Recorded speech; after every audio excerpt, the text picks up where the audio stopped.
Hello, আসসালামু আলাইকুম। কে? ওয়ালাইকুম আসসালাম। স্যার ভালো আছেন? জি আলহামদুলিল্লাহ ভালো। আপনি ভালো আছেন? জি স্যার। স্যার আপনি টিচার নে? স্যার মানে টিচার নে? জি আমি তো টিচার। বলেন। এখানে রাস্তা দিয়ে হেঁটে যাচ্ছিলাম রে, এখানে আপনার নাম্বার পাইছি রে, এখানে কতগুলো পোস্টার দিছেন রে। জি জি আমি পোস্টার দিছিলাম।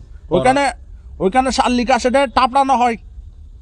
থাপড়ানো হয় মানে বুঝলাম না। আপনার পোস্টার আপনার নাম্বার দিছেন রে, জি ওইখানে লেখা আছে রে, ঠাপড়ানো হয়। আমাদের টাপড়ান স্যার, না, ওখানে তো আমি ওরকম কিছু লিখিনি। আমি টাপ্পর কাইতে চাই। আমি দিছিলাম ওখানে মধ্যে পড়ানো হয়। পড়ানো হয় না, এখানে ঠাপড়ানো হয় লেখা আছে রে, ঠাকার টাপ অটোবিন্দ টাকা এরকম একটা লেখা আছে রে, তাহলে টাপড়ানো হয়। ওটা কেউ তাহলে লিখে দিছে আর কি, ওটা তো আমি বলতে পারবো না। এখানে ওটা আমি তো- লিখে দিচ্ছে রে বলতে আমি লিখছি রে, আমি মিস্টার কাশিমের আমি লিখছি রে, ঠাপড়ানো হয়। মানে মানে আপনার এখানে যেখানে পড়ানো হয় লিখা আছে, এখানে ঠয়কার টা লাগাই দিচ্ছি স্যার, আমি ছেঁকা গিয়ে বাঁকা স্যার, আমি আপনার থেকে টাপ্পর গাইতে